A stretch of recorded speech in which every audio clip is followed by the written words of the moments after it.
All right, welcome everyone to this deep dive. We've gathered quite a stack of material today. Articles, notes, all sorts, really. Yeah, it covers a lot of ground. International conflicts, what's happening politically and economically in the US, the UK. Global trade, too, and even some pretty big environmental and space events. Exactly. So our mission, as always, is to sort of unpack all this, pull out the really key stuff, maybe find some surprising links. And help you get quickly up to speed on these important developments.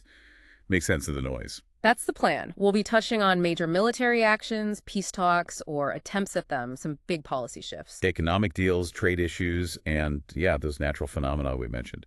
So let's jump right in. Absolutely.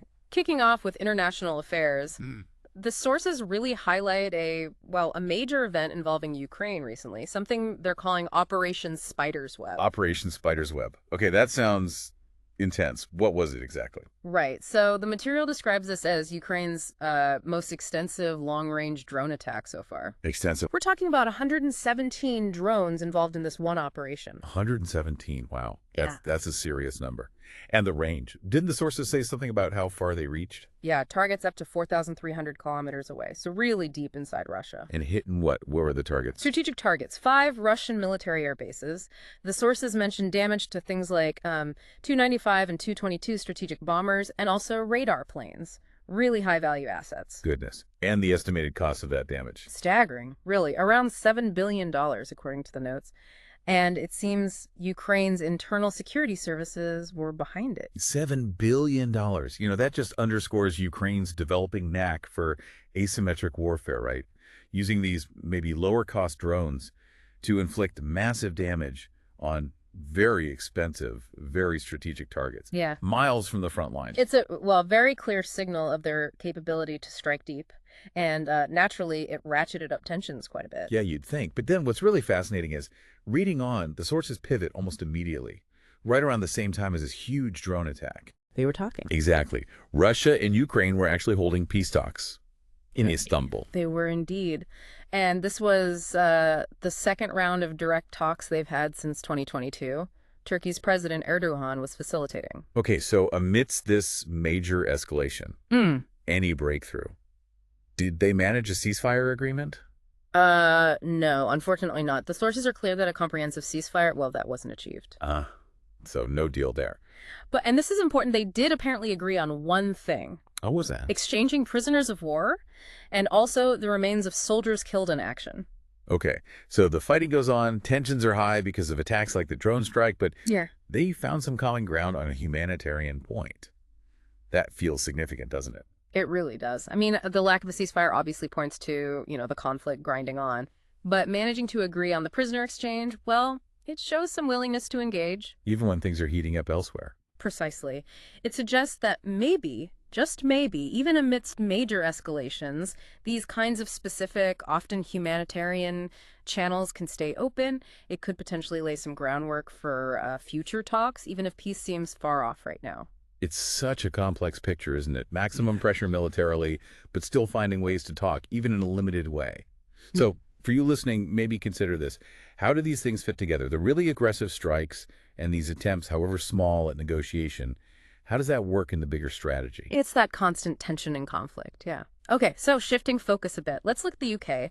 The sources highlight kind of an interesting situation there, a big push on defense spending. Happening at the same time as some pretty serious climate news. Exactly. So Prime Minister Keir Starmer unveiled these plans. What was it? Building 12 new attack submarines? 12 new subs, yeah. And also a $15 billion aggregate count investment in upgrading their nuclear warheads. Big numbers. And the rationale given in the sources is, it's about addressing new threats. Russia is mentioned, nuclear risks, cyber attacks, sort of the expected security concerns. A fairly traditional defense buildup then. Seems like it, but then the contrast the sources draw is that this is all happening while the UK is apparently experiencing its warmest spring ever recorded. Right. So the connection being made is what? That climate change itself is a security issue. Sort of. It raises concerns about climate change, yes, and its potential long-term implications for national security. It suggests maybe climate impacts are starting to be factored into that strategic thinking, even if the big money is still going towards, submarines. And the defense spending itself, it's meant to boost capabilities, create jobs, obviously. But the sources also mention the debate it's causing. Oh, yeah. Questions about priorities, right? Is now the time for billions on military hardware when you've got immediate climate challenges, or maybe underfunded public services needing attention too? It's that classic government balancing act, isn't it?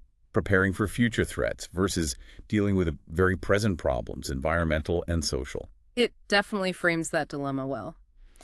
Speaking of global dynamics, let's touch on this wheat deal involving Egypt and France. The sources flag it as noteworthy. Yeah, I saw that. Egypt's state grain buyer, Mostakbal Mansour, they secured about 180,000 metric tons of French wheat.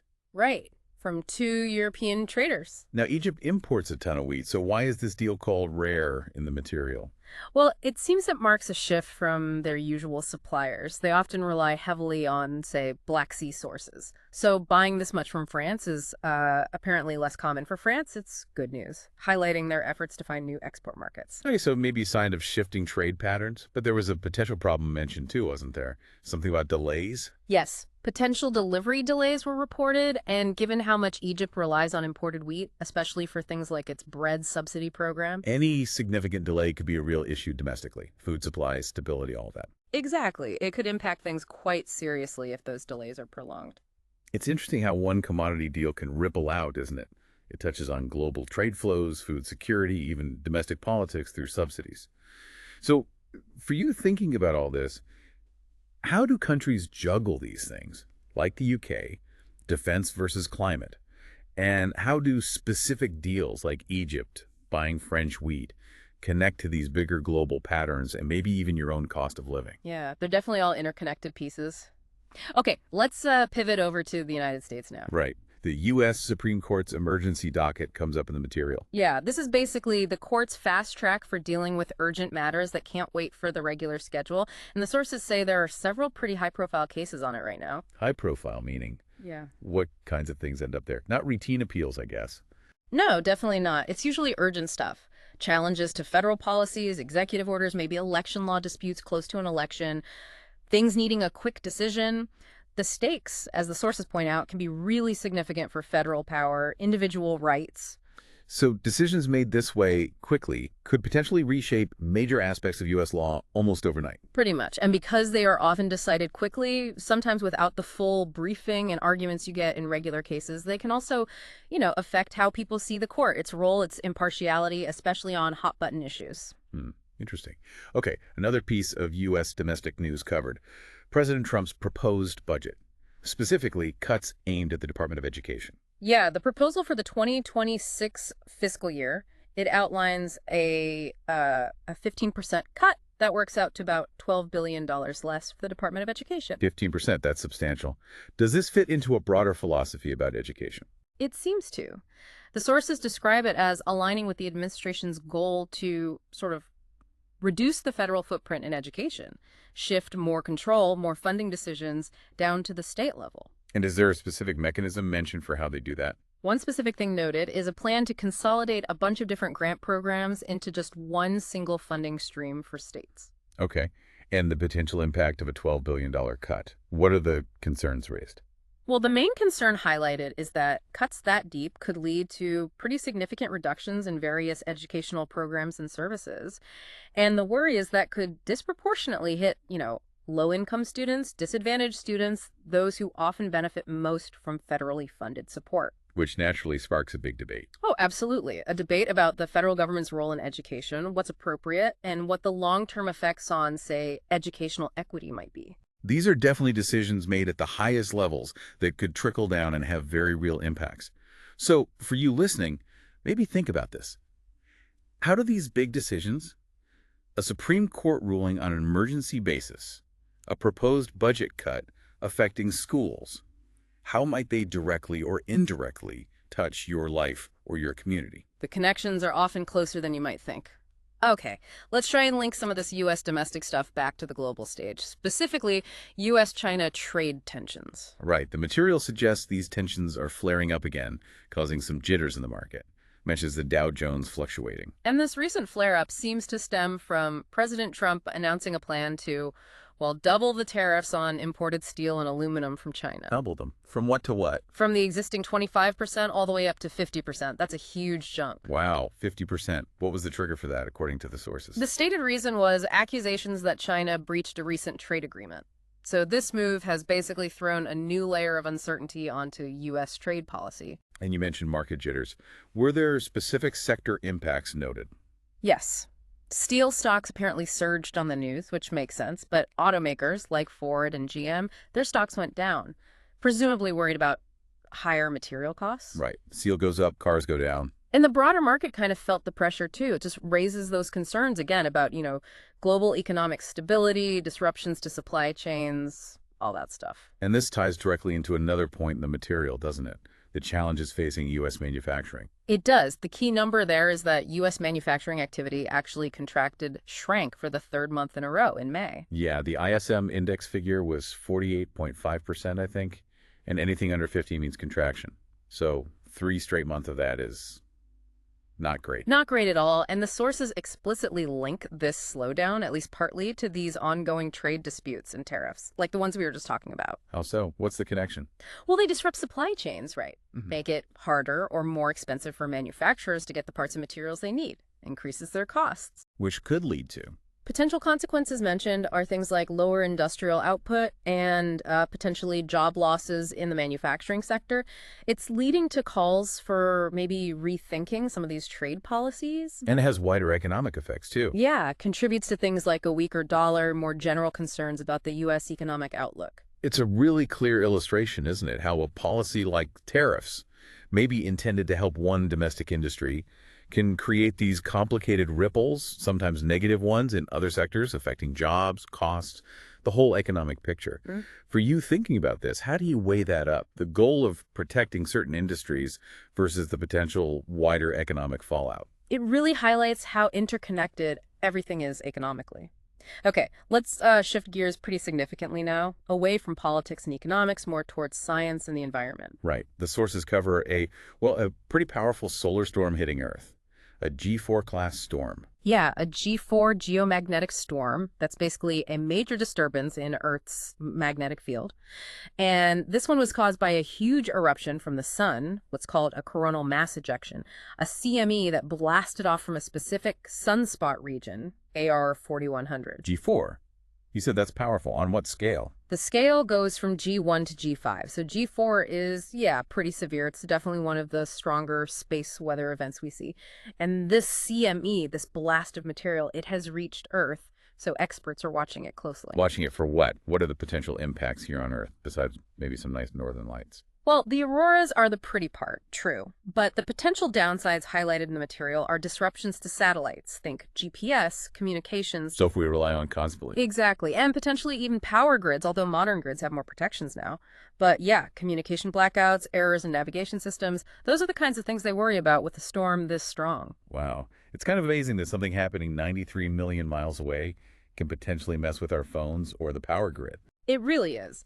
On the plus side for scientists, these events are valuable research opportunities. They get to study exactly how the sun's activity interacts with our planet's environment in real time. And yes, definitely increases the chance of seeing auroras further south than usual. Okay, so from space weather back down to Earth, Mount Etna in Sicily was also active, according to the sources. Yeah, Etna, which is Europe's most active volcano, it erupted again recently. How big was this eruption? It sent a plume of ash, gas, and debris about 4 miles up into the air. 4 miles straight up. That's substantial. And the main concern there is more localized, but still has knock-on effects. Exactly. The immediate concern highlighted is the potential disruption to travel and tourism, especially with summer season kicking in. Volcanic ash is really dangerous for jet engines. Right, so it can ground flights, cause cancellations, diversions, impacting airports maybe hundreds of miles away. Precisely. It can mess up travel plans across a pretty wide area, even if the eruption itself is just on Sicily. So even a localized natural event can have these broader ripples. For you listening, it makes you think, just how much do we depend on tech that's vulnerable to something like a solar storm? And conversely, how can something seemingly isolated like a volcano erupting on an island, affects something as global as air travel. It's a good reminder of, well, both our technological sophistication and our fundamental connection to and a vulnerability to the natural world around us, from the sun down to the earth itself. So looking back, we've covered a real spectrum in this deep dive, haven't we? We went from drone warfare and tricky peace talks, To the UK balancing defense and climate, Egypt's wheat deal shifting trade winds, high-stakes Supreme Court actions, proposed education cuts in the U.S., renewed trade tensions impacting manufacturing. and then right out to solar storms messing with satellites and volcanoes disrupting travel. Quite the mix. But by digging into these different sources, you really start to see the connections, right? How these aren't just separate stories, but part of a bigger interconnected global picture. Absolutely. It helps you build that broader understanding of just how complex and dynamic things are right now. Definitely. And maybe here's a final thought for you to mull over after this dive.